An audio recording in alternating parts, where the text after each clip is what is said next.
पिंपरीमधील जुना मुंबई पुणे महामार्गावर कासारवाडी भागामध्ये मेट्रोचं काम सुरू आहे आणि हे काम सुरू असतानाच या ठिकाणी पायलिंग करणारी क्रेन थेट रस्त्यावर कोसळली आणि अपघात झाला। वाहनांची वाहतूक सुरू असतानाच हा अपघात झालेला आहे।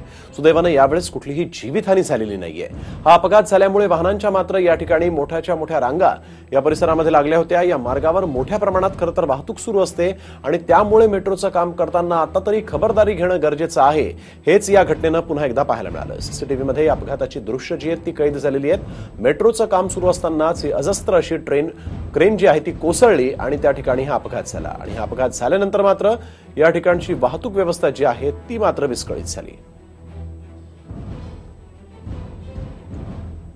पिंपरी चिंचवडहून पुण्याला जोडण्यासाठी मेट्रोचं काम मोठ्या प्रमाणात चालू झालं आणि त्यानंतर अनेक घटना ज्या आहेत त्या समोर आल्या। मेट्रोचं काम जे आहे ते अतिशय निकृष्ट दर्जाचं असल्याचं गेल्या काही दिवसांपूर्वी उघडकीस झालं, ज्यामध्ये एक पोल खराब निकृष्ट दर्जाचा झाल्यामुळे बॉम्बने ब्लास्ट लावून त्याला उडवून देण्यात आलं होतं। त्याचप्रमाणे आज आपण बघू शकतो की